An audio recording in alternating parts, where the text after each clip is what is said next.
Ừm, Xin chào tất cả các bạn, mình tên là Nguyễn Ánh Linh, học sinh lớp 9A2 trường Trung học cơ sở thị trấn Thắng, Hiệp Hòa, Bắc Giang. Hôm nay mình đến với hội thi đọc sách vì tương lai là muốn chia sẻ với các bạn một số điều về cuốn sách mà mình yêu thích. Đã có ai nói cho bạn biết cầu vồng chính là biểu tượng của tình bạn chưa? Đúng vậy đấy. 7 sắc cầu vồng đại diện cho 7 chữ cái trong từ Friends. Và tôi tin chắc rằng nếu bạn đọc cuốn sách Chiến binh cầu vồng sớm hơn thì bạn đã có thể biết điều này sớm hơn cả tôi rồi đấy. Chiến binh cầu vồng hay còn gọi là Laska Bilengi là câu chuyện có thật về thời thơ ấu của chính tác giả Andre Hirata, nhà văn ăn khách nhất Indonesia. Trên hòn đảo Belitung trù phú, nhưng lại đầy rẫy sự phân biệt giữa chính quyền nhà nước Indonesia và những culi bản xứ. Nhờ vậy mà cuốn sách Chiến binh cầu vồng đã đoạt doanh thu lớn nhất Indonesia, được chuyển thể sang 26 thứ tiếng và cũng đã được chuyển thể thành bộ phim điện ảnh ăn khách nhất.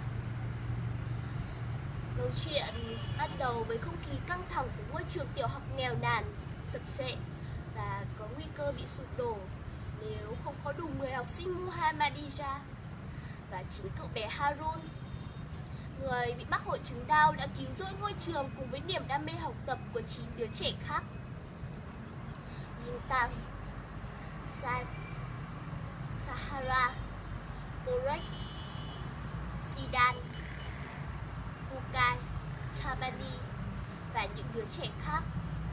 Ngôi trường tưởng chừng như đổ nát ấy đã giữ chân những đứa trẻ suốt hơn 5 năm, đã nhóm lửa, giữ lửa cho những ước mơ, cho hoài bão của lũ trẻ, và chính là nơi đã hình thành nên tình bạn của lũ trẻ dưới gốc cây Phisiliu.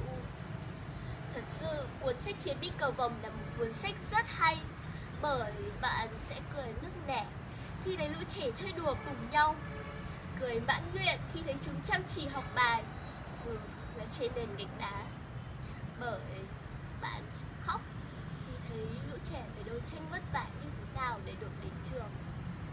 Quãng đường dài hơn 40 cây số, vượt qua đồng cá sấu khổng lồ, và kinh khủng nhất là đói nghèo luôn đe dọa lũ trẻ.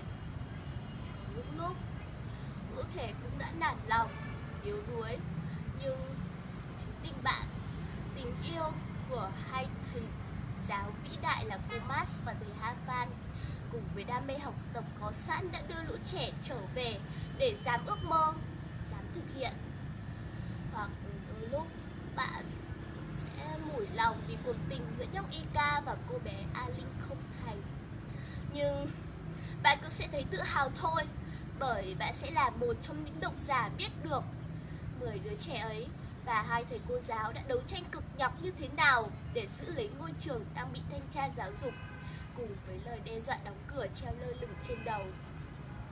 Vậy đấy, Chiến binh cầu vồng là một cuốn sách rất ý nghĩa, và nó chứa cả tình yêu, tình bạn, tình thầy trò, và đặc biệt là chứa cả những ước mơ hoài bão của những cu li bản xứ. Vì rằng cuối cùng câu chuyện khép lại với một cái kết buồn. Ngôi trường Muhammadiyah sụp đổ và bị lãng quên mãi mãi. Một ngôi trường chừng 120 tuổi đã ngã xuống. Nhưng với niềm đam mê học tập của cậu bé Ika, nhà văn Andre Hirata, cậu bé Ika ngày đó đã khép lại câu chuyện bằng một cách vô cùng ý nghĩa. Mọi công dân đều có quyền học hành theo hiến pháp của nhà nước Indonesia điều 33.